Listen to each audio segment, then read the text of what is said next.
અગત્યના સમાચાર ગુજરાતના કચ્છના ભચાઉ વાગડમાં કટ્ટરપંથી જેહાદીઓએ આ એક અઠવાડિયામાં સિકરપુર અને નારાયણસારી ગામોમાં હિન્દુ સમુદાય પર હુમલો કર્યો હતો।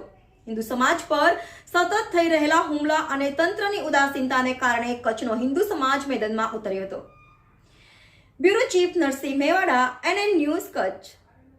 દર્શક મિત્રો, તમારી આસપાસ બની રહેલી અવનવી ઘટનાઓ વિશે જાણવા માટે NN ન્યૂઝને લાઇક કરો, શેર કરો, સબસ્ક્રાઇબ કરો અને બેલ આઇકન પ્રેસ કરો, જેથી આપને નોટિફિકેશન્સ મળતી રહે।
जय श्री राम, जय श्री राम। भारत माता की, भारत माता की।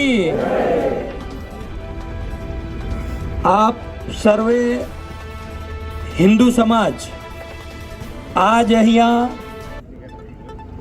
जे रोष प्रगट करवा આવ્યા છો, જે શિકારપુર અને નારાયણસરીમાં જે આપણા ખેડૂતો પર હુમલો થયો અને એમને જે બર્બરતાપૂર્વક મારવામાં આવ્યા, એના વિરુદ્ધ આપણે આ એક રેલીનું આયોજન કરેલ છે।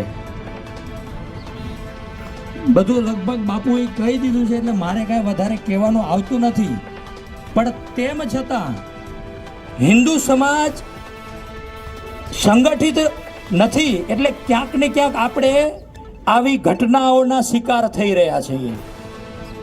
હવે જે સમય છે એ સંગઠિત રહેવાનો સમય છે। જાતિવાદ, પ્રાંતવાદ ભૂલીને હિન્દુ બનીને આપણે રસ્તા ઉપર ઉતરશું, ત્યારે આવા અસામાજિક તત્વોને ડામ આપવામાં આપણને ક્યાંક ને ક્યાંક સફળતા મળશે। આ અસામાજિક તત્વોની એવી કોઈ હિંમત નથી, અને એમની પાછળ જે એમના આકા બાકાઓ હોય, એમને પણ અગર અહીંયા સાંભળતા હોય તો એ બી સાંભળી લે કે તમે પણ તમારી તૈયારી કરી રાખજો।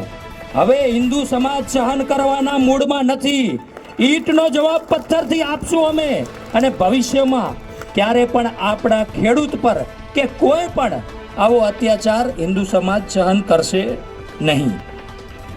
આજે આપણે જોઈ રહ્યા છીએ જે દેશમાં ચાલી રહ્યું છે, એક પૂરા ભારતમાં સનાતનનો ધર્મનો પર્વ ઉજવાઈ રહ્યો છે। આપણે જોઈ રહ્યા 500 વર્ષ પછી આપણા પ્રભુ શ્રી રામનો ભવ્ય દિવ્ય અયોધ્યામાં રામ મંદિર બન્યો। આ હિન્દુ સમાજની 500 વર્ષની લડાઈ હતી, અને આપણા માથા ઉપરનો કલંક હતો, આ હિન્દુ સમાજ જીત્યો છે। 500 વર્ષ લડાઈ લડીને હજી આગળ બાકી કાશી, મથુરા, 3